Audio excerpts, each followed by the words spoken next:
Hey, everybody. This week on Up Your Alley, we've got two great recommendations. First, Jake's recommendation for me, the video game The Beginner's Guide from creator Davey Wreden. And my recommendation for Jake, the first week of All Affleck April. He's so excited. I'm so excited. It's my favorite time of year. This week, we're talking about The Town, starring and directed by Ben Affleck. We're going to do that. We're going to do the Nintendo Direct and some other stuff. Jake, anything to add? First week, man. Come strong. Affleck April.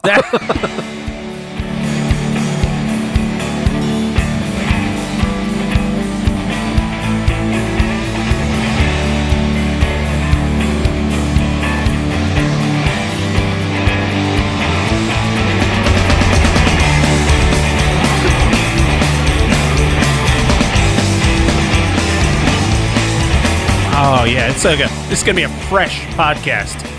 Yeah, straight out of the tap. Welcome, everybody, to the show. My name is Taylor Egger. With me, as always, is my best friend, Jake Baggett. Say hi, Jake. Hey. It's a show where we recommend things to each other. We come back the next week and rate them on a scale of 1 to 3 based on how much it's up our alleys.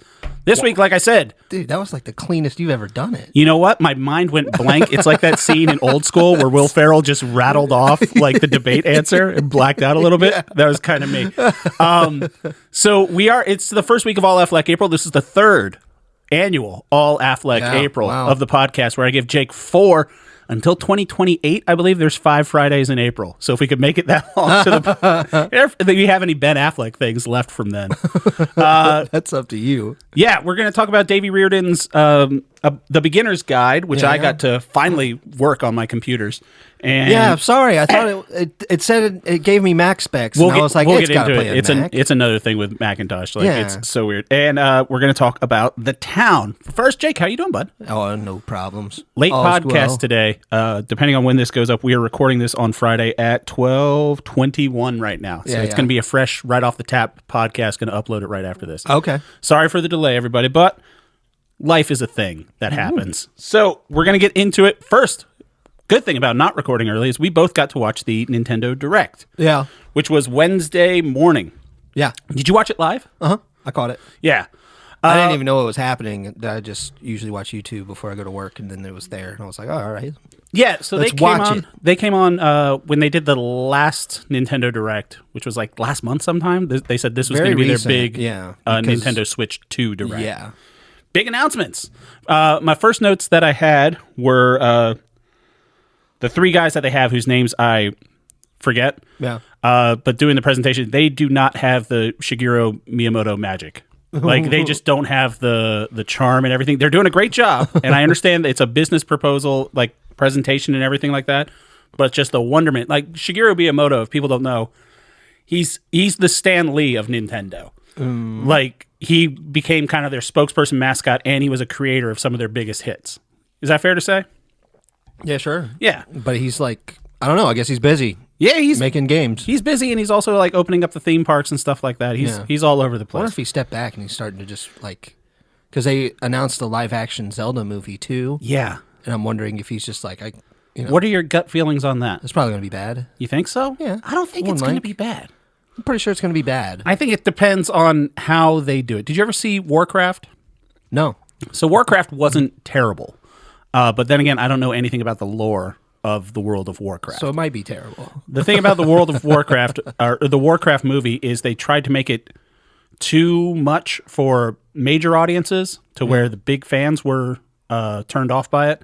And they tried to do too much fan service to where main audiences were turned off by it. It's like the Dungeons and Dragons Honor Amongst Thieves. It's a good movie that was just marketed poorly and not made for a wide audience. What is the story of Legend of Zelda that they have to play that's the thing. That's in the movie? There are so many. Yeah. So you got to pick and choose, and if you immediately do it for anything, right? If any of the games, you're at a detriment to yourself there, right?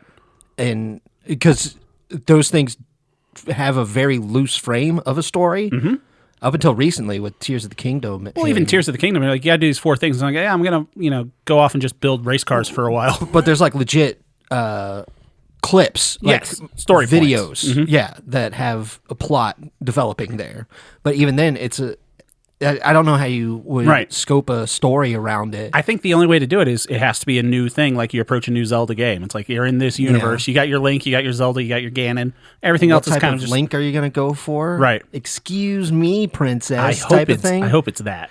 I'm wondering if it's that. Someone's going to say, excuse me, because princess, in you're that going movie. to want to make it for kids, Yeah. right? Mm-hmm. Which I'm for, but you're going to get a lot of adults my age who are upset that it's not as mature as a story as it could be. I mean, I think that's doing it live action is weird. I could see them doing it as an animated thing like they did with Mario. Yeah, like the Mario movie was fine. It made $1 billion. If they did an animated movie, I think I would have been a If they little more for it. Kind of just like this is like Wind Waker. Because it's just saying, again, hey, this is a kid's movie. Right. When you're saying that it's live action, it's telling me that you're going for a more mature story. And doing that with The Legend of Zelda just feels really weird. Yeah. I love The Legend of Zelda, not really for its story other than Majora's Mask, but even in Majora's Mask, the story isn't just, the moon's falling down and you have to stop it in 3 days that you cycle over and over and over again. It's about death and how everybody reacts to death and impending death. Yeah. And how do you capture that in a movie? It's just, it feels like they just want to make a movie out of it. I don't think it's really inspiration that's calling for this movie to be made. And also, I don't think the Legend of Zelda franchise is never so games that are that old, because the first Zelda came out, 87, 86, somewhere around there? Yeah. So everything looked fake then. There was no realistic. So there were some games that stayed more cartoonish to look like a video game. And there are some games that kind of transitioned to be photorealistic. Did you know that Link is ambidextrous in the first one? Because his shield swaps sides. Oh. When he's looking up, it's on his right side. When he's looking down, it's on his left side. I never noticed that. There's a lore reason for that. See, people will get this upset about the shield. Well, it's just... And if that's not in the game, or if that's not in the movie, it's like, no, because how he didn't use his right hand there? Well, yeah. He's got his... Well, he should be left-handed. Right. Link is typically left-handed. That's sword in the left hand. Yes. Okay. But it's for the... It was in the game manual itself. It says that Link keeps his shield towards the mountain, whatever mountain that is. Death Mountain. Yeah, he's always got his shield. So whatever way he turns his body, he puts his shield towards Death Mountain. Oh, Jesus. Don't know why. That's a great little, filling in the gap. They saw that the pixel was fucked up like that. They're like, I got an idea. That's the whole reason Mario has a mustache, too, because the pixel between the nose and the chin, they couldn't find a way to make it whatever color the background was. So they just made it black and said, oh, he has a mustache. That works perfectly. We're way off topic. We jumped far away from the Nintendo we just Direct. didn't think that we were talking about Zelda so much. Yeah, I know, but we got Switch 2 coming out. We got the Switch 2. So it's going to be so expensive. So first thing that I noticed was June 5th. It's coming right out. We got the Grand Theft Auto 6 trailer over a year ago, and they still haven't made the announcement for when that's coming out. So I appreciate Nintendo for their efficiency of being like, we're finally done with it. Here's what it's going to be. June 5th. You can get it. 2 months. Yeah. It's nice. Do you want to talk about the pricing, or do you want to talk about good things before we go back? Let's start with things we're excited about. Not much. Mouse controls. Mouse controls for something that looks like it's going to cramp my hand while I'm using it. It is a tiny little thing. Am I going to need a desk or a tabletop to play these types of games on there for it to register that I'm using it as a mouse? Or can I air them so that I don't stay on my couch? I don't think you can. It needs to have the little sensor. So that's something that I don't. And that's the other thing is they they say it's the same thickness as the. I'm pulling out my physical Switch now. So they say it's the same thickness as the Switch. That's one of their marketing. This is too narrow for me to be holding comfortably. Yeah. I'm sure they're going to have an attachment that's this is the Switch mouse, and it's going to cost $75. Maybe. And you can get it. But they show... The Switch camera was very cute. I'm not going to get it. The resolution looked like... Did you ever have a Game Boy camera? I was very proud of them for not sugarcoating it. Not doing for dramatic purposes or... Crystal clear 1080p. It's it's going to cost the frame rate of the people that you're watching, and it's not going to have the resolution that you expect. It looks like a Motorola Razr. I'm happy. Which is fine. I'm happy with it 100%. It's fine. I don't think that's a huge selling point. Did you have a Game Boy camera? The Nintendo... Did you? No. You didn't? The Nintendo... It's the coolest thing in the world. Listening to you all the time is kind of weird. Doesn't Xbox do that? Yeah, I guess so. I don't have an Xbox. Everything does. Alexa does, Siri does. They all do. To me all the time. Oh, yeah, turn off your Alexas. Apparently, they can turn that stuff into the cops. Really? Yeah. Good thing I'm not doing anything illegal. Just say that out way. Good thing Alexa doesn't need to be paying attention because there's nothing illegal going on. So the mouse controls, I'm not a super fan of. Like something I'll get into with your recommendation. I'm not a big fan of the mouse looking around. It's just not how I like to play games. Yeah, but I do like it as like the Civ 7 is going to be on there. Perfect example. And the mouse interface on that is probably going to be 10,000 times nicer than playing Diablo with a mouse and keyboard is so much nicer to me than or if you're playing like any of the simulation games, SimCity, something like that, or like I've tried. The kid wanted me to download The Sims 4 because it's free on PlayStation. Impossible to play with a controller. They did something that I really want for a long time, which when they were showing the Metroid 4 was the mouse looking with the analog stick controlling. Yeah, I really am into that. That reminded me kind of the nunchuck controls from the Wii. Like, because when you played Twilight Princess on the Wii, you had that weird little nunchuck, so you had your joystick in one hand, and then you could use your sword with this. I'm on board for that. That looks kind of fun. I'm just... On the tech side, I need to know more cool. about the mouse thing. Yes, and the other thing that I really like is performance mode for at least Metroid Prime 4. I'm hoping it becomes the standard, is if you're playing it in performance mode, it's going to be in 120 frames per second. Mm-hmm. And if you put it up into graphics mode, it goes to 60 frames per second. So it looks better, but it's not as right now. Quick. Yeah, right now the standard is 60 frames for performance mode, 30 frames, and you can see a difference big time. So if they double that and that becomes a standard, and now everybody has to do that, that sounds very cool to me. Yeah, because 30 frames going from 60 to 30, I could see it and it bothers me. It doesn't bother me enough that I won't play a game like Zelda's in 30 frames per second. Yeah, so they showed like they're going to have Switch 2 versions, which starting, I guess we're out of things that we're stoked about. The online stuff looks good. Oh, there's a new Donkey Kong Country, new Mario Kart, new Donkey Kong Country, and new Donkey Kong both look great. I love the way new Donkey Kong looks. He looks fantastic. He's wearing little overalls. He's wearing little overalls. It's a nice new look. He's got big eyes, big expressive eyes. When they first started showing him, I was like, "Is this going to be Kiddy Kong or Donkey Kong Jr.?" Because Donkey Kong Jr. had the overalls, and Kiddy Kong from Donkey Kong Country 3 kind of had that expressive face and everything like that. But they're like, "No, it's Donkey Kong." Nope. So I mean, I'm on board. That's not out until July, so that's not a launch title. No. Mario Kart World's a launch title. Yes. Free range, like open driving between the courses. I love Mario Kart. Looks fun. Yeah. Having a endurance match where you drive like through 6 races while kind of trying not to explode or like get kicked off. With like 24 drivers too. That sounds like it's going to be a lot of fun. Yeah. I'm really down for that game. I think that would be a lot of fun if you had like 4 people like that. You're all imagine you had 3 friends. No. I know we're stepping out of the bounds here. So, but then the 4 of you would like be on your little group chat, but you're in a Grand Prix with a bunch of other people. Yeah, that sounds kind of fun. Yeah. Like helping your friends out. Be like, hey, I can't get an 8th. Can you kill this guy with a turtle shell? Whatever. The free range mode looks kind of fun. Yeah. Immediately, it reminded me of Diddy Kong Racing. Exactly. I was going to say a little bit of heresy, but I remember liking Diddy Kong Racing on the 64. Heresy? Then I like it better than Mario Kart on the 64. Heresy? Like a lot of people will say Mario Kart's the standard of racing games. Oh, I thought you meant the game Heresy. No. It might seem as heresy to say I liked Diddy Kong Racing. Kart racer game called Heresy. Yeah, it's really dark. No, Diddy Kong is up there with Mario Kart 64 is one of the best kart racers out there. Not even my favorite racing game on the Nintendo 64, though. That would be Star San Wars. San Francisco Rush. No, Star Wars Episode 1 San Francisco Rush. We're in agreement. I've never played San Francisco Rush. Man, that game is great.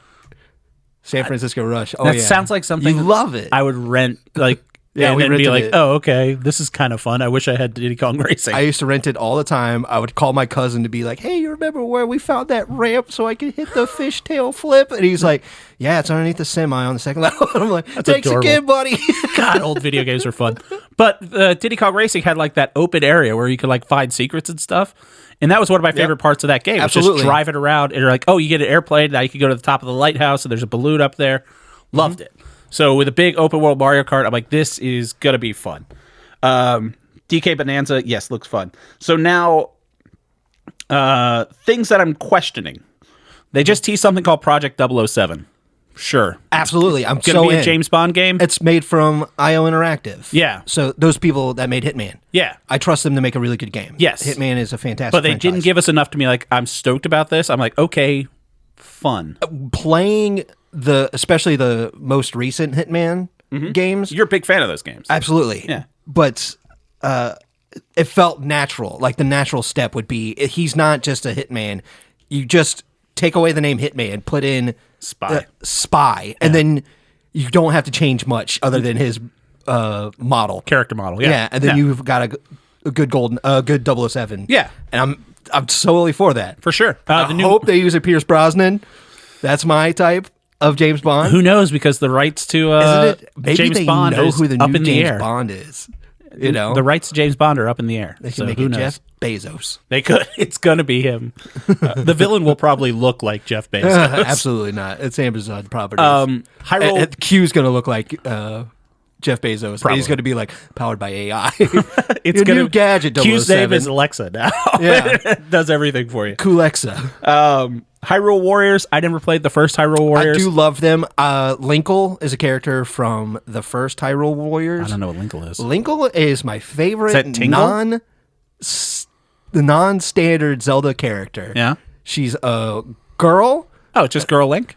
Almost. So, because the legend calls for a hero, right? And they will have the legendary item, just in quotes.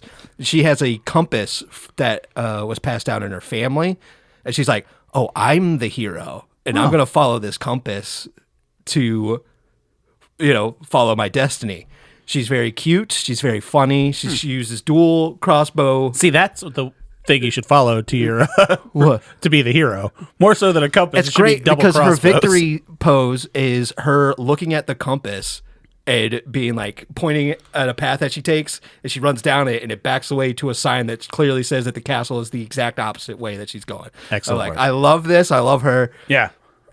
I'm not a big you fan never of played that. a Mosu games. No, I'm not a big fan of those, like, run around and there's a bunch of enemies. Yeah, you and kill hundreds and thousands of people at once. Not a huge fan of those games. I'm an absolute huge fan of those games. Yeah. It's so Well, that's why you like satisfying. the Dead Rising as well. It's like hundreds of zombies running at you. You can just, I'm not a fan of the Horde. That's why I never played the Warhammer game, because it just looked like thousands and thousands of aliens are just running at you. Warhammer? Yeah, the Which one? Space Marine, the newer one. Oh, I look forward to that game, actually. Yeah. I just got the other Warhammer game, Hired Gun. Oh, Jesus. And it's pretty fun. That's It's a really crazy. good game.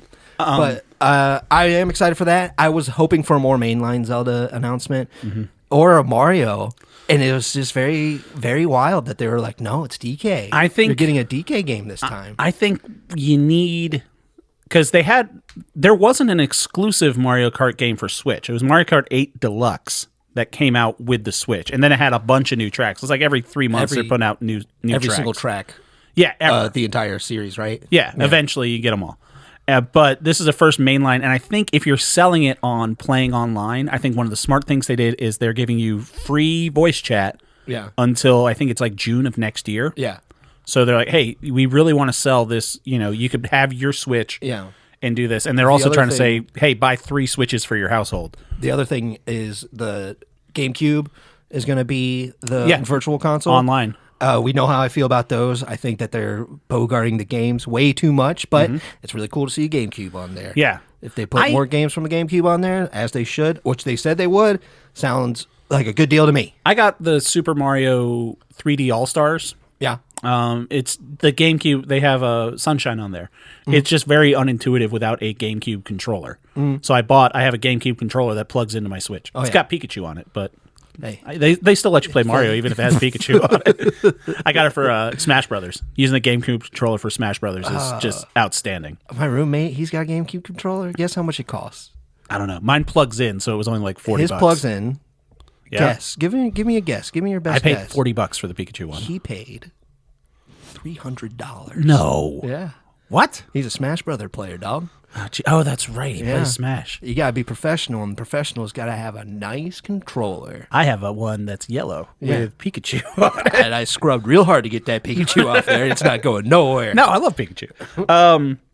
Duskbloods, new game from FromSoft. Yep. From what I read, it's going to be. They said it's inspired by games like Escape from Tarkov. No idea what that is. It's a extraction shooter where you go into a game world, you kill players and computer enemies alike. You just go in, and you scrounge up all of the items that you can and get out and try and sell that stuff so you get better gear. So you go back in so you can stay longer, get better gear, go out, sell that, get better gear, go back in so you can stay longer. That's kind of the basis of Night Rain, too, from what I understand. The Elder Scrolls Night Rain. Like you go in for like 3 days, and then you like gear up, and then you like go back in. Night Rain was apparently inspired by Fortnite more than anything, where you had to... Because they want $1 billion. Who does? And Lady Gaga's going to be there. but there's a circle that encloses you to the point where you have to fight the boss at the end of it. Neat. Yeah. I mean, it's multiplayer. It looks cool. I like the world, and we were hoping that it was a Bloodborne spiritual successor. That's what it looked like to me watching the trailer. It looked a little more modern than... Yeah. Like big guns and stuff like that. Well, which Bloodborne's got big guns and stuff. I've never played it doesn't have like a Metro-type strain on it. Gotcha. It's more Victorian, more Sherlock Holmes. This is like more steampunky. Yeah, this one feels just a little bit more like 1930s and 40s New York. Yeah. You know. And also, speaking of FromSoft, they're talking about games that will be available for the Switch. Now, or Switch 2. What we were talking about with the Switch 2 versions of games. One, I don't like the fact that they announced Switch 2 versions of like both Zeldas that you said run on 60 frames per second. Well, they run on 30 now, and they're going to upgrade to run on 60. But they didn't say that it's a free upgrade. No, they said that you have to buy it. Yeah. Yeah. Which... What is your price before you're like, I'm not paying that? See, okay, so they're making the big deal of digital games are going to, for the discounted price of $80, physical games for $90. Apparently that's wrong too. Apparently it's the other way around. Is it? Yeah, apparently it's $80 for the physical and $70 for the digital. Okay, regardless. But I don't know. We'll find out when it comes out. I think... Because a lot of systems have a free next-gen upgrade. Like Ghost of Tsushima, you buy that for PlayStation. No, that wasn't free. That was going to be my point. Right? That cost $10 to upgrade to the PS5 version. I don't know. I'm pretty sure. I just got it with... Or no, I'm not thinking of Ghost of Tsushima. What am I... There's another game that I had for PS4, and it says, do you want to upgrade to the PS5? Maybe it was the first God of War. There are games like that, but... I think it was Ghost of Tsushima and Grand Theft Auto did it. Death Stranding. Grand Theft Auto you can upgrade. And they could do that back from PS3. Like if you had PS3, it would upgrade to the PS4 version and then PS4 to PS5. But they're still going to charge $100 for Grand Theft Auto 6. You think so? There's no way they don't. Why would they? I think it's going to be either Grand Theft Auto 6 is going to cost $100 all in, or online's going to be free and the game's going to be $70 that you have to pay separately. Online's going to be their online, which is where they're getting their money from now. You think it's going to be a subscription model? I think it's going to be like whatever it is right now for Grand Theft Auto Online. That's Battle where they're Pass making situations, buy stuff like that. Cosmetics and buy the money to spend in that game. Regardless, it's not going to be on Switch 2 because one of the things that they were talking about the next gen updates, they showed Elden Ring and Split Fiction. Yeah. Both of those games, what you were talking about with the camera, how they're like, hey, we're not going to make this look good. Both of those games looked worse. Like noticeably on the presentation, I was like, I've played both of those games on PlayStation 5. That Switch 2 version does not look as good as the versions that I've played, which is great because I don't have to buy those games again. I don't need to buy Split Fiction again, and I don't need to buy Elden Ring again. No. But I'm like, all right, for the people sure. that have the Switch. Yeah. What was I going to say? No clue. They're still sketchy on what games are going to be backwards compatible. Yeah. Some of them are. Some of them aren't. I had a conversation with my friends about it, and they were like, it's probably going to be games like Ring Fit Adventures, where they probably can't do backward compatibility for that because of the peripherals that they use for it. So maybe that's where they're drawing the line. And hopefully, because, I got a big library of Switch games. Yeah. I'd like to be able to play those. What's your take on their whole digital cartridge thing that they're starting? I don't really understand. I mean, I guess it's much better than what it is now, which is I can't get anybody to play any of my games. Right. It makes sense because you have to eject it digitally. Essentially, you can only have it downloaded on one console. It makes sense. Quote. It makes sense. It should just be anybody could play anything, but that's just me being. Well, I mean, if they do it like the Split Fiction model, which I'm a big fan of, they're doing that with the Clubhouse games, where if one person owns that. 4 people can play with them. Yeah. And like I like that. That's back in the DS days. Yeah. Where local somebody had Mario Kart, other people can play Mario Kart with them if they have a DS. But that was just local, right? That was like local through Bluetooth. Yeah. Yeah. I don't know. I'm stoked about it. Price $450. $500 comes with Mario Kart. Yeah. A lot of people are saying that's way too much. Yeah. I think this has been a long time coming. I think it's going to be more expensive. They just postponed the pre-orders because that of the came tariffs out today. Yeah. Those tariffs. That's such a great idea. It's thank going to God be. Thank God we're doing that. I would say it's going to be marking up a whole bunch. Yeah. Did you see how people react to this? I just pulled up with ChatGPT like how much consoles cost, because like with Nintendo 64, I remember I got one. I have no concept in my head of what it cost. I know I was obnoxious and decent enough in school that my parents bought me one. You know how you don't really know how much things cost when you're a kid. How much do you think the N64 cost in launch in 1996? I want to guess like $450. $199. Which in today's dollars is $410. So I was close. $199 was also the price for the SNES in 1991, which is in today's cost $490. Yeah, I remember the SNES being a lot of money. And in 1985, the NES was $199, which is $590 in today's. So I think the cheapest one, when you adjust for inflation, the cheapest console they ever put out was the GameCube, $199 in 2001, which in today's dollars is $365. I mean, it makes sense, and also games cost the same back then. It would be fine if it was cheaper, man. I know everything would be fine if it was cheaper. I'm not saying that, like, I mean, it's a price point. You're either going to pay it or you're not. I would say that if people are like, I'm on the fence and I don't want to do it yet, it makes total sense, you know, to wait until a Mario game comes out, or Zelda, or wait until July when Donkey Kong comes out. Yeah, I had early adopters, especially for Nintendo products, kind of get the raw deal of this thing. So, I mean, I'm interested in it, but it's nothing, and it's something where I don't know if it's my age, where it's just like, it's cool, like, and it looks like it does a lot of cool stuff, but there's nothing in me that's like, I have to get this right now. And that's the thing is, I was stoked about it, but then they're selling it on the way you could play all these games with your friends. Yeah. Which only works is if your friends also buy the Switch too. Yeah. Like if you don't have a Switch 2, and like my brother-in-law doesn't have a Switch 2, because I've been messaging him back and forth about it, and I was like, oh, we can play this with the kids, you know, open world Mario Kart would be fun. But it's like, if you're just there by yourself, there's nothing in that. And also the games don't look leaps and bounds better than they do on the Switch. They're never going to do that ever. No. And I don't play my Switch on the go. I don't play my Switch on the go, like, at all, ever. Like, it's always, like, plugged in or with a Pro Controller. So, like, that part of me is... Do I have to buy another Pro Controller? The new Pro Controller looks good. It looks the same, other than with the C button. And it has, no, it has two more, it's got G, down L, here. and GR buttons down here. on there. And the other thing that it has is an audio jack, which is great. Yeah. So you can plug in directly like you can with the new PlayStation controllers. Or I think you could do that on PlayStation 3, going back. It has an audio jack on the bottom. I don't think so. I know 4 you can. I don't think 3 does. Okay. Regardless, PlayStation's had it for a minute.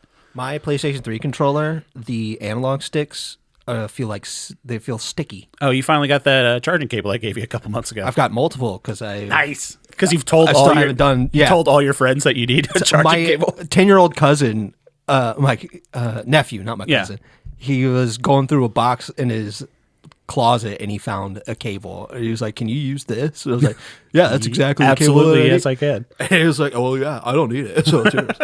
But yeah, I don't know. I think the way that they announced just yesterday, I think Nintendo is doing their own pre-sale, and this is what you talked about with they're not doing third-party pre-sales.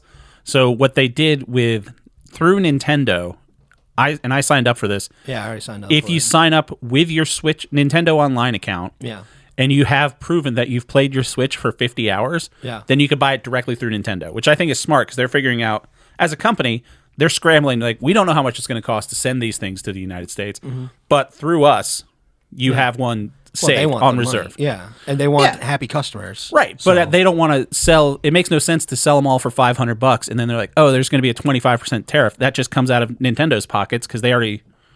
they're shipping them to Nintendo of America, so Nintendo of America has to pay the import from Nintendo of Japan, and then they've already sold it for $500, so they can't shake people down for more money. So it's just a really good idea, these tariffs. Yeah, So far it's been working out for everybody that I've been talking to about it. There's a 10% tariff marked up for the herd in McDonald Islands. Did you see that? Right. And I still don't understand what that means. Well, those islands are inhabited solely by penguins. That's what I thought. Though, but I was like, there has to be some type of research center out there. No, apparently it was all done with ChatGPT. Oh my God. Like someone backwards engineered make ChatGPT make a list, and like the table that it popped up, just like the table that I did for inflation of video game cost, it was in that exact same order. How is it that anybody in America, we just consume media, and any media about the future, it's an evil computer that runs. Yeah. It's never like, we're in the future, a computer runs the government, and everything's going great, baby. Thank God we have that computer overlord that's making our lives so great. Denton had to give up his humanity in Deus Ex to combine with the computer so that there is some type of humanity That's the reference we were all going to make. Yeah, right? People think about this, the best ending of Deus Ex. Out of the 6 different endings there are of Deus Ex. 3. Okay, regardless. 3 buttons. So yeah, Switch. We'll figure it out. I've already pre-ordered. I haven't pre-ordered, but I'm in line. So they haven't charged my credit card yet, but I'm signed up from Nintendo. Pre-ordered? Yeah, I did Nintendo. Yeah, I did the. Yeah, I'm waiting in line thing. They're going to email me. Yeah, and then you have like 72 hours to put down a deposit. So yeah. We'll see. I mean, I would love a Mario game. Mario Odyssey. I love Mario. I love Zelda. Zelda's one of my favorite franchises. You could sell me on a Mario, and honestly, if they didn't announce that Donkey Kong game, it would be I'm going to hard wait until holiday season. But with that Donkey Kong game that comes out in July, I'm like, maybe might be good to get that system day of, because I'm stoked about Donkey Kong. It's just, and I just got such a backlog of not only video games, but like movies I want to watch and books I want to read, and it's just starting to come to a head where I'm like, new shit's coming out at a frantic pace, a ridiculous pace. I haven't even watched any of the new season of White Lotus, and I didn't even know White Lotus was a show. Yeah, it's good. And now everybody's like, it's actually good. There's hand jobs in it. Well, that's why. And I'm like, okay, that's great. It's not the writing, it's not the scenery, it's not the set design. There's hand jobs. No, there's hand jobs in it. That's why Call Me by Your Name won a Academy Award. Best hand job. Best hand job. It's come to a point where it's just like, I just want to sit down and read. I don't want to look at the news and just realize that there's a new movie for a franchise that's been dead for 20 years and it's being taken over by a soulless, eyeless weirdo. I have books in my Amazon cart that I have to keep keeping in my cart, because I'm like, I can't look at this on my shelf knowing I don't have the time to read it, and it's going to make me upset. If I just see it every day and I'm like, I can't do this right now, but I don't want it in my house. I just got more Batman, the newest Chip Zdarsky volume from Batman. Yeah. So good. Chip Zdarsky is just an amazing Batman writer. Very true. But speaking of amazing writers, we have to get into our recommendations. This is what happens. Right. We rant too much about things. I mean, like video games is a big one. Yeah, I mean, it's a big week for video games, but it's a big week for the podcast. Speaking of video games still, let's talk about the Beginner's Guide. Yeah, buddy. From game designer, writer, and in this game, narrator. Yeah. Davey Wreden. Yeah. 2015 follow-up to his smash breakthrough, The Stanley Parable. Yes. Jake. Which you haven't played that either. No. Okay. Why'd you recommend this one to me? Because I've been playing Wanderstoff. His new one. And I really enjoy his approach to video games. And there's The Beginner's Guide, of course, which is a fantastic game. Very fun to play. Good clip. I got it done in an hour and a half. You played Stanley Parable now? No. Oh, no, I'm talking about Stanley Parable. Oh. But then I got to... But that's a game that is his approach to game design. Yeah. Where The Beginner's Guide is his reasoning and understanding of design and his approach to it. Yeah. By looking at himself narrating the game. It's really very cool. It's very meta. Yeah. And it's just very fun that, well, I think since I've been showing you more and more video games that you need to start, well, you don't need to, but I think you would like to enjoy the approach and the philosophy that people have when they're creating video games. That's why I liked a couple months back, you recommended me play Half-Life 2 with the comments commentary on. Yeah. Yes. Dug that, and also what was the other thing you had me? You had me watch Deus Ex, but with Grimbeard. Grimbeard, and then Super Bunny Hop did Metal Gear Solid 3. Hell yeah. I like that aspect of it. So this was unique in the fact that the commentary was built into the narrative. Yeah. So essentially what this game is straight from the horse's mouth. It's first person. You hear Davey Wreden talk, and he's like, my name's Davey Wreden. I created Stanley Parable, and you're in this world. And he's like, it's about this fictional person named Coda, who's a game designer friend of Davey Wreden. He's like, I want to go through some of his games that he designed. His big and he's dropping one, and you're games. like, I was immediately like, this looks like Counter-Strike. And he's like, Coda started out making Counter-Strike levels. I'm like, oh, this makes sense. Hell yeah. So you walk through it, and like I mentioned before, side tangent, Jake recommended this. I'm playing on my Macintosh, as people know. And it said that you could play it on Macintosh on Steam, which I went to do. But the version of Macintosh I have is too new.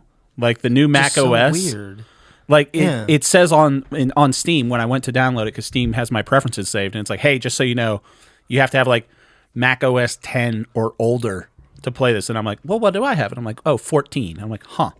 Which is very strange. Weird. I don't know why. Yeah. I don't know why I had to get an older version of Mac to be able to play this. Because the game, it's not like I'm playing like Baldur's Gate or like a really huge, expansive game. Like I said, it took me an hour and a half, and it's a walking simulator. Yeah. And it's not like super high res or anything like that. So I don't know how Macintosh works. Regardless, I found an old HP laptop in a closet, and I got that working. That's amazing. Eventually. It took me a while, but I got it working.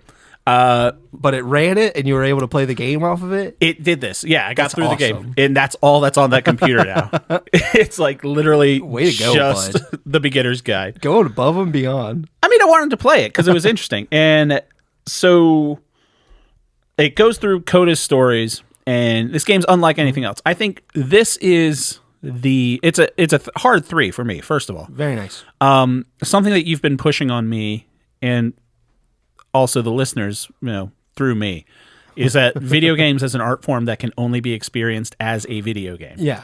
This is that to a T. Incarnate. Yeah. You have to play this to get it. I don't think if you watched someone play this, it wouldn't be the same. Yeah. If this was a book, it wouldn't obviously work or anything like that.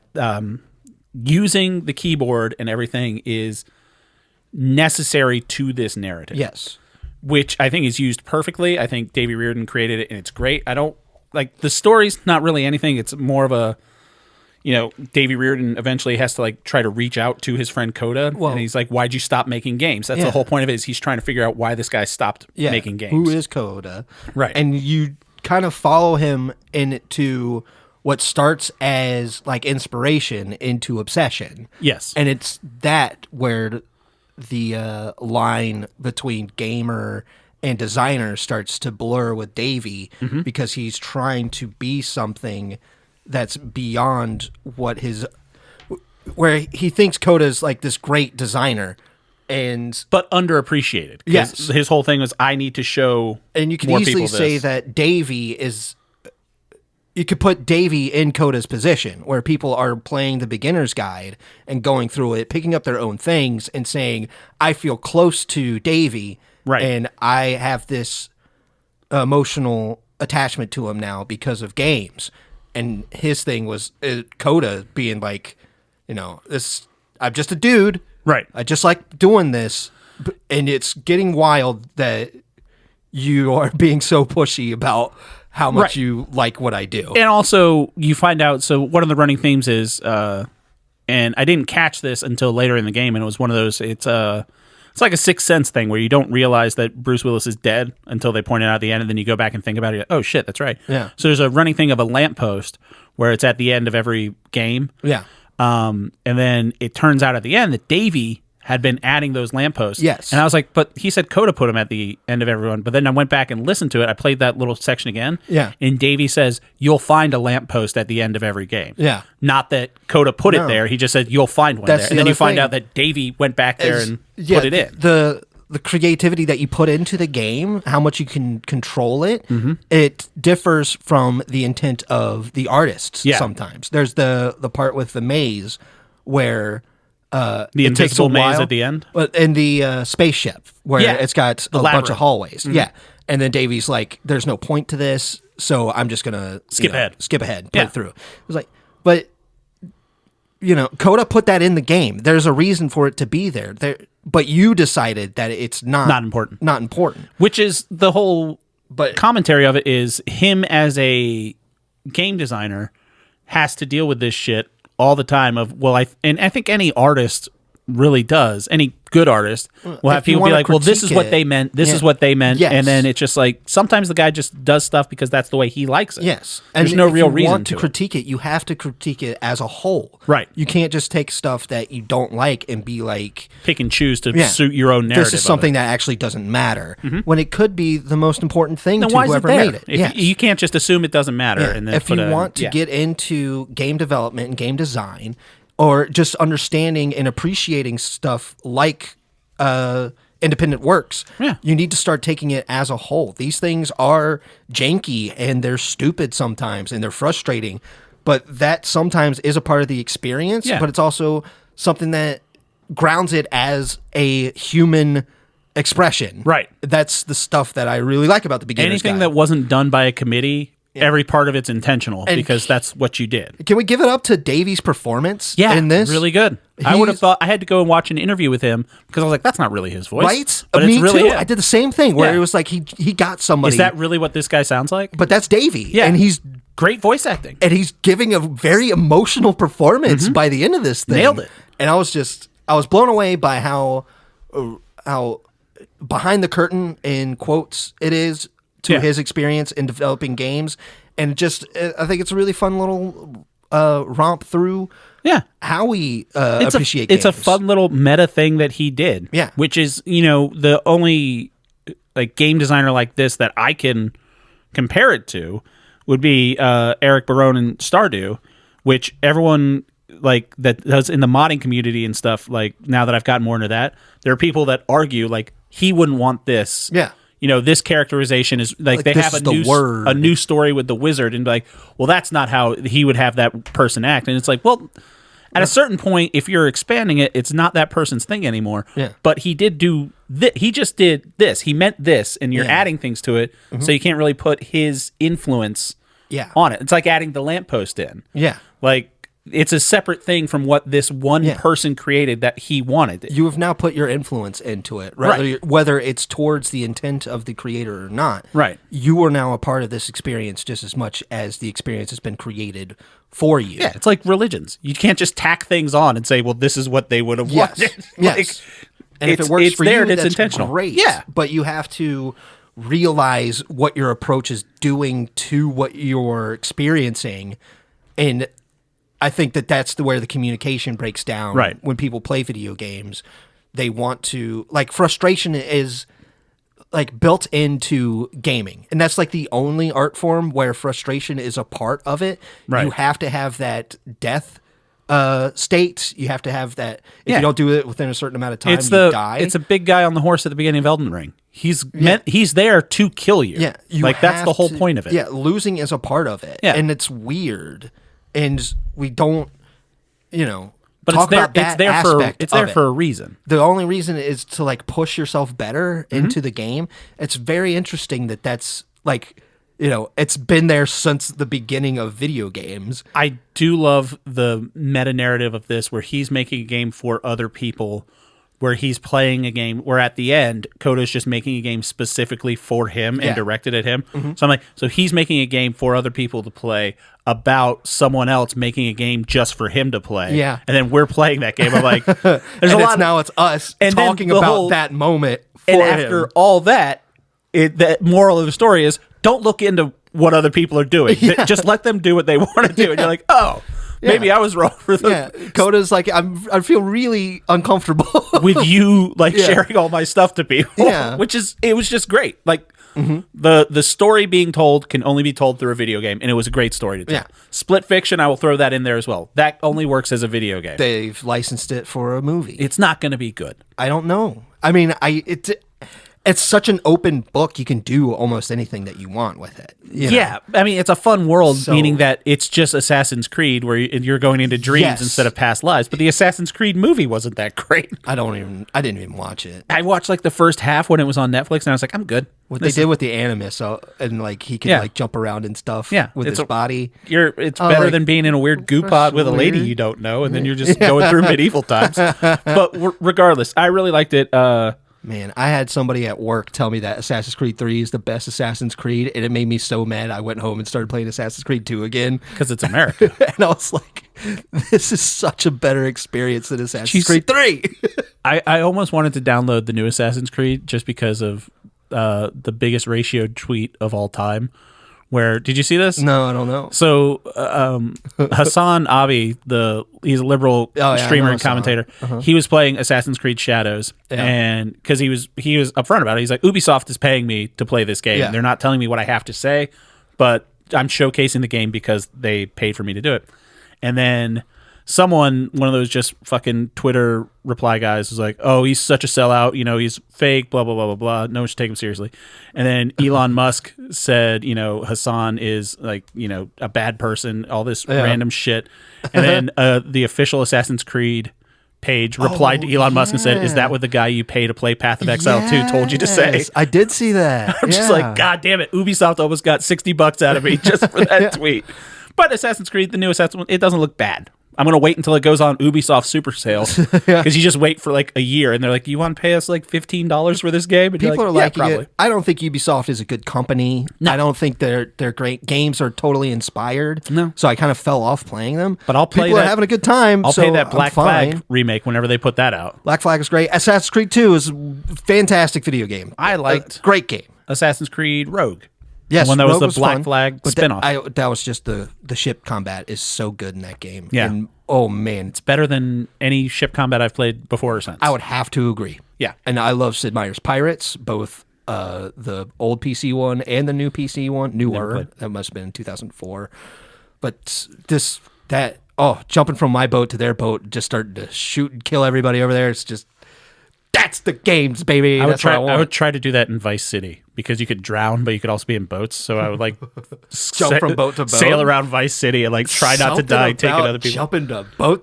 That's the coolest thing in the world. It's built into humanity. Where it's like I want to just storm this shit. Were our forefathers ship?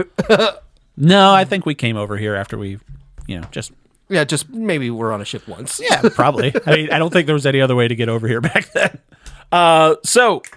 Moving on. God damn it. We're going long, but we've got time. It's the first week of All Affleck April. There you go. Did I say my rating? Yeah, that gets a 3. Yeah. Like and subscribe. Oh, shit. Fuck. How do you like them? How do you like them apples? Oh, Ben Affleck. Yeah. Matt Damon quote. So yeah, it's the first week of All Affleck April. Yeah. This year we're doing All Action, All Affleck April. So the first one I recommended for Jake was the film The Town. This is co-written and starring and directed by Ben Affleck. Yeah. Like we talked about, you've seen, I think, pretty much everything he's directed now. I think so. All because of All Affleck April. Gone Baby Gone, Argo, Air, and now The Town. Just outstanding. Before we get into this movie specifically, having seen those 4, he's a good director. Yeah. He's a good director. He's a good writer. He makes good movies. He knows what he's doing. Yeah. I'd have to agree. The Town, I also said that I think this is possibly one of the most Boston movies of all time. Howdy. Do you follow Jason Pargin on TikTok or Instagram or anything? Follow him? I don't even know him. He's David Wong from Cracked, but his real name's Jason Pargin. Oh, okay. His April Fool's thing was about The Town, which I thought was funny. That's the thing that you sent me, where he's like, they never tell you why they call it The Town. One of the biggest mysteries in cinemas, they don't tell you what town it is about, but it's just so aggressively Boston at all points. He's wearing a big B, which of course could be for the bushwhackers. Right. He's just like showing in the background people with Boston Police Department written on it. I thought that was very funny from Jason Pargin. I don't know if he listens to the show, but he might, and in my head he does. So shout out to him. John Dies at the End is an amazing book and a decent movie. So I thought this was a good one to start. I think it's a good action movie. I know Jake likes a heist. I know Jake likes a bank robbery. I know Jake likes some good action. Jake likes. I might have been. We'll have to listen back. I just thought this is a great movie. I think it's fun. I think the performances are great. Jeremy Renner's fantastic in this. Have to agree. Affleck's great. Pete Postlethwaite is great in this movie as the florist. Okay. I always just see him. He was the hunter in Jurassic Park 2. He looks so skinny in this movie. He was very old and sick. He died shortly after this movie was shot. Yeah, he was. But yeah, he's great in it. Blake Lively's good. Yeah. As just a towny floozy. Yeah. Just kind of fun. So, yeah, I really liked it. It was also Oscar nomination for Renner for this movie. Okay. Yeah. I would see that. Yeah. His acting was exemplary. He is the only Probably person that year to be nominated for an acting Oscar for which the film he was in was not nominated for Best Picture. Nice. Yeah, he lost to Christian Bale in The Fighter, another aggressively New England movie. I think Christian I've seen Bale's The Fighter. really skinny. Mark Wahlberg's his brother and a boxer. I don't know if I might have seen this movie. It's a good movie. Christian Bale's great in it. It's one of those weird body things that Christian Bale did. Yeah, they were following Christian Bale, and he thought it was because it's his comeback, but they were actually following him because he was addicted to drugs, and they were following his downfall. Yeah. Yes, that movie is actually very good. Yeah, Christian, he gets Best Supporting Actor for that. So, Jake, what'd you think?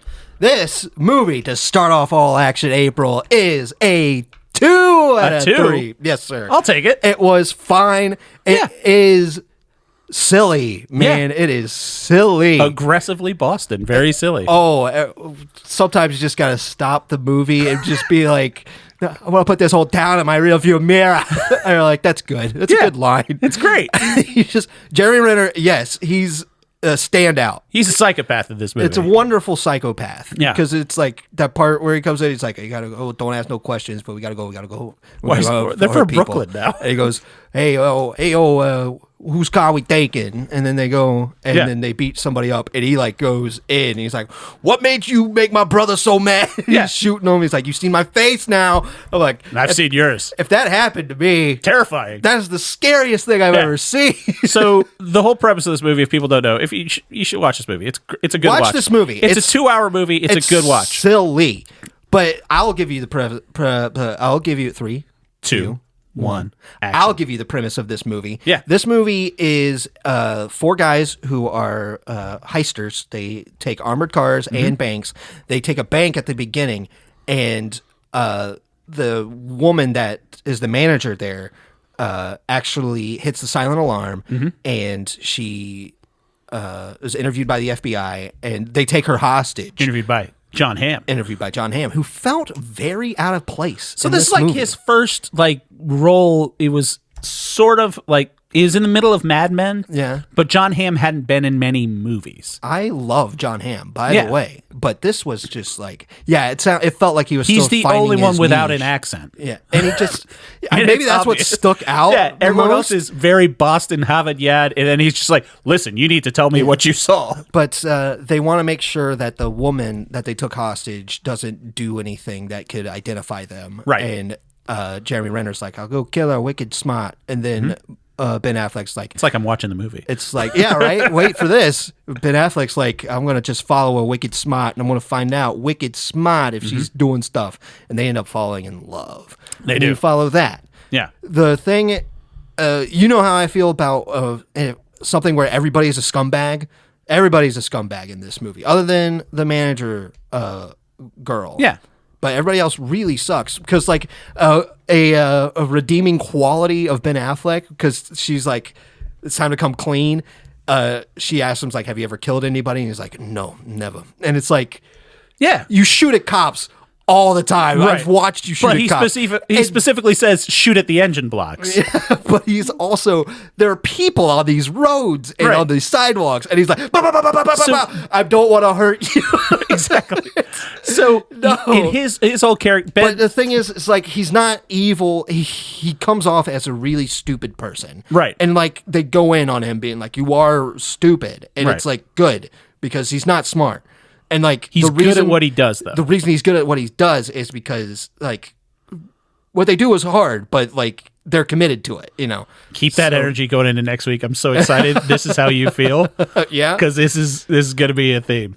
I want to say the ending, right? The movie's fucking 15 years old. So the thing. The final robbery that they have to do is Ben Affleck wants to leave. He wants to get out with Pete Postlewaite, and Ben Affleck at one point he's talking to his girlfriend. He's like, my dad moved out to the suburbs. I never met my mom. Yeah. By my dad moved out to the suburbs, he means my dad's in prison, which is just outside of the city. Because his dad was a bank robber, worked for Pete Postlewaite, the florist, who's just your cliche, almost like Guy Ritchie style. He's so Boston, he's Irish.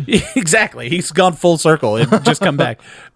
And he's like, I'm doing this thing. And he's like, no, you're not. You're doing this job for me. Yeah. And he's like, it's the biggest job. The Yankees, so mean. The Yankees were in town for 4 days. Yeah. So then it had to end up at Fenway Park. I know you haven't seen Ocean's 11, but it's essentially Ocean's 11. In Ocean's 11, there's a fight night, and they're like, all these 3 casinos have the same vault, so we're going to hit them then. This is Boston Ocean's 11, where it's just 4 guys that never went to like any sort of higher education, and they're like, the Yankees were in town for 4 days. That's a lot of beers. That's a lot of hot dogs. Yeah, we're gonna hit them Monday morning and steal all the money. At the beginning of the movie, they established that they are a smash and grab type of unit. They hit a van. Well, they hit a van, an armored truck. They go into the bank. They start knocking people on the ground. Yeah, they're breaking cell phones. They're covering their face. They're destroying cameras. Throw the hard drives in the microwave, which I'm not sure if it works, but goddammit, it looks good. I don't know if it works, and I think that would just cause a very big fire. You'd think so. But the Fenway is a full-on heist. It's a subterfuge. Yeah. It's we're dressing up as cops.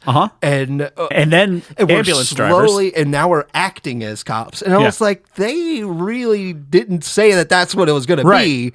I would have been fine with people being like, get on the ground, Fenway Park, we get smart. Logically, it doesn't super duper make sense. It makes sense because they were like, okay, we're going to rob from Fenway Park. And you have people writing, like, how do we rob Fenway Park? It's like, we can't do a smash and grab. The place is too big. Yeah. And there's too much going on. There's so many people there. It has to be subterfuge. Yeah. And it's like, okay. But this is where the most money in Boston is. You got Jeremy Renner, who was like, I've been 9 years in the clink, and I'm a loose cannon. The loosest of cannons. And they're like, you have to act like a cop now. Exactly. It's like, it doesn't... He could have taken any of the other guys. Were. Yeah. And why was that one guy who was the ambulance driver at the Fenway Park, he was like, I'm going to go out there and I'm going to die. Why did he do that? He didn't think he was going to die. Really? No, because he said he'd been shot. So he's like, he thought the cops were just going to take him. And he's like, no, I can do this. I don't have any priors. He's like, I'll do 2 years, something like that. He said they're looking for ambulance drivers. I thought he was just lying and he to didn't Ben have Affleck. No, and then he died, and there was to be like suicide by cop. That guy was originally going to be John Cena. Oh, really? John Cena was trying to break into acting and get that role. Oy. So, fun notes about this. So it's a good movie. It's a good movie. I would have to say it's a good movie. But no, we haven't gotten to the thing yet, which is she finds a big bag of money in her, at the end at the community garden that she. The 4-H club where he played hockey. And he's like, please take this money. And then he also, with the rest of the money, brought back the ice to the hockey rink. And it says, an anonymous donor in memory of his mother. Right. And also, so he escapes to Florida. Yes. I don't know what you know about the FBI. They have jurisdiction in Florida. Yeah. They can find you there. If they made the town too, and it was just they find him and shoot him in the head while he's sleeping. Because as someone who has spent time in Florida, he will stick out like a sore thumb with that accent. Especially he's living. Not going to like Florida. He's living in like the swamp in the Everglades, and if you walk he's up right next to the water. Yeah, he's on the water on a stilt house. Yeah. The first time he goes to a fucking Publix to try to get groceries, people are gonna be like, "Where are you from?" Yeah, with that accent. That's where do you get all this money from, buddy? You look like that handsome robber that the FBI has been talking about that just robbed the most famous baseball park. Or are you Ben Affleck? That's the other thing. It's like, I mean, Florida makes sense. You got the Tampa Bay Rays there. They play Boston a couple times a year. It's just because that's a retirement state. I guess. And like that's just shorthand for I'm out of the game. You're so close to like just go to Cuba. Like Cuba's so close they won't extradite you. I felt like if I didn't see Heat before I've seen this movie, it's got shades of Heat to it. I would have thought that this was like a much better movie than I thought. Yeah. But Heat is like such a fantastic heist movie. Mm-hmm. I was just watching it being like, man, this thing wants to be Heat real bad. Yeah. Yeah. Heat's a great movie. Heat is amazing. So R.I.P. Val Kilmer. R.I.P. Val Kilmer, yeah. Yeah. I was You're great in Heat. I was following a Twitter thread about people were saying the best Val Kilmer stuff. He was a good Bruce Wayne. Not a great Batman. That wasn't a great movie, but he was a good Bruce Wayne. Yeah. I'd say that I loved him as Batman. That's absolutely. There was a thread, I forget, like discussing film or like one of those just like film blogs was like doing a thread for like Val Kilmer appreciation. All the stuff, Tombstone, iconic role, Top Gun, shit like that. Iconic. And then there was this whole like subthread. It was like, you are not enough people are talking about how good he was in MacGruber. Yeah. And like great in it was MacGruber. so funny and so deadpan in that movie where you're just like, this guy fucking rules. Yeah. Like he's not like that was his like breakout comedic. And then Kiss Kiss Bang Bang we talked about briefly off mic. Yeah. An amazing performance in that too. He's just a fantastic actor. As that character of Gay Perry is just so funny. Everybody's talking about this, so everybody was talking about Heat, and they're like, the thing that makes Heat stand out a lot is the movie takes its time to follow the stories of everybody involved in the heist group.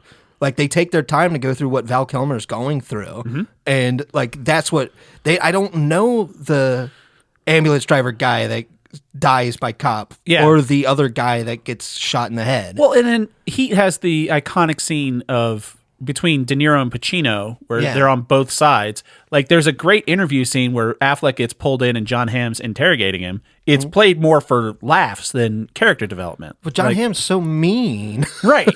He's more like, I'm going to fucking kill you and all your friends. Like, we will hunt you to the end of the earth. In prison. And it's like, he comes after that lady pretty hard. He's so mad that money's gone. Yeah. It's not your money. It's not your money. It's not your money. You're not going to get some of this money. The bank's going to be fine. You'd get more money if you worked with them. Right, because then you need to work overtime to catch more bank robbers because all these people are here. And you'd be like, hey, $80,000. I'll pretend I didn't see you here. So yeah, it's almost like police sometimes let some crimes go because then they can get more money to stop crimes. What are you going to do? Couple notes, and then we'll get into the best Ben Affleck moment of this. Right.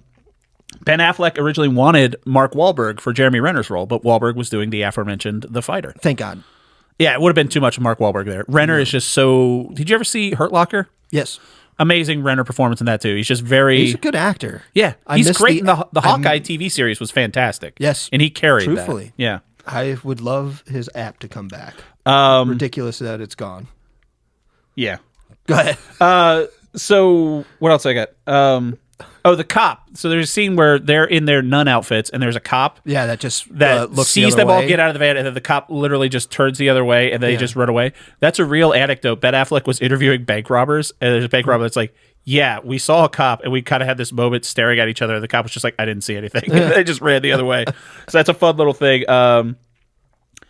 This is the role filmmaker that we've talked about. We've done 2 of his films on this podcast. Zack Snyder of Rebel Moon fame saw this movie, and this is the movie that made him want to put Ben Affleck as Batman. Oh, wow. So that's one of the reasons we got... you keep saying it's an action movie. I would say it's more of a thriller. I mean, it's not the Ben Affleck that we've had before. A suspenseful thriller. Yeah, it's not Paycheck or Phantoms or anything like that. Or it's not Jersey Girl. It's not Daredevil. It's kind of more like a low to the ground thriller action movie. And what was I going to say? I had other notes. Hold on. Oh, so in an interview about this, you'll notice that sometimes in scenes they'll cut to Jeremy Renner just doing like business, like looking at a table or like looking away while other people are talking.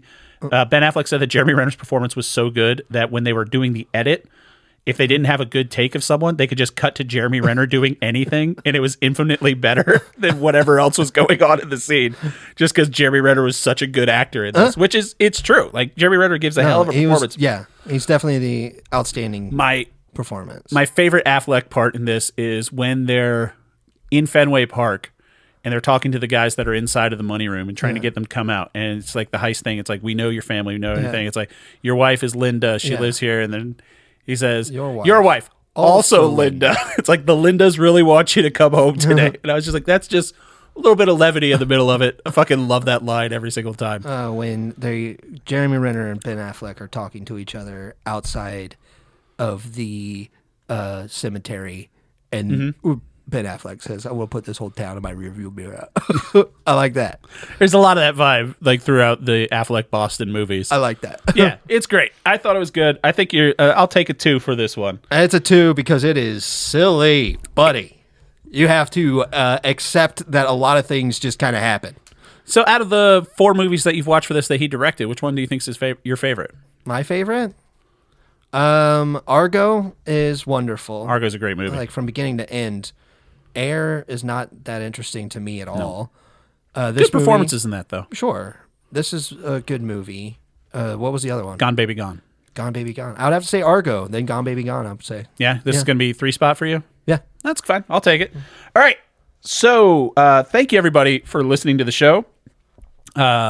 Be sure to like and subscribe and do all that stuff that we should have told you about at the beginning. I got it in there in the middle. You sure did. Lord, do I appreciate it. Thank you to our buddies Brother Bill for letting us use their theme song. Let's find out what we're going to be talking about next week. Jake, what do you got for me? You got a movie to watch. You do too. It's a movie that was suggested to us, and I didn't want to watch it until we had more movies from listeners suggested. Okay. So I just went ahead and watched it, and I loved it. And now you're going to watch Shakes the Clown. Why did I know that? Well, it was an email that we got from yeah. Sarah saying, hey, check out Shakes the Clown. Yeah. And she's 100% correct. I love this movie. It's very different. It's Bobcat Goldthwait's Yeah, that's what I was going to say. movie. I thought I remembered Bobcat Goldthwait being It is very funny, but it's very, very different. And it's a performance from Robin Williams that is bordering like one of my favorite things I've ever seen him do. Really? He's incredible in this movie. He's got such a small role, but he knocks it out of the park insanely well. Well, he doesn't do anything badly. What do you mean? Like Robin Williams, he doesn't do anything badly. Every movie I agree with he's that, in. but he plays for a character that you see all of like 3 to 5 minutes. Yeah. He gives a character performance. He just breathes life into this guy so well that it's like, and that is on Prime Video. Yep. Cool. So watch Shakes the Clown. I loved it. Yeah. Yep. Outstanding. All right, so I'm going to watch that. Jake, week 2. Yeah. This is another movie that is available to stream. A movie that came in under the radar, but it got a limited theatrical release. But this is one I know you're anti-streaming, but you're going to have to borrow a Netflix password for this. Oy. So this is a Netflix original joint starring Ben Affleck, Oscar Isaac, Charlie Hunnam, Pedro Pascal, and Garrett Hedlund. All those guys are good actors. It's called Triple Frontier. What? It came out. That's the thing. Everyone that I've talked to this movie about, they're like, "What are you talking about?" Yeah. I'm like, "Yeah, it's Pedro Pascal, Oscar Isaac, Ben Affleck." Why?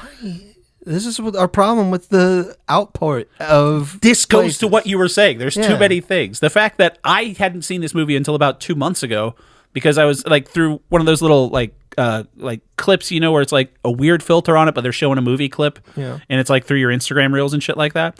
This popped up with Ben Affleck talking to Oscar Isaac, and I'm like, what fucking movie were they in together? And I was like, oh, Triple Frontier.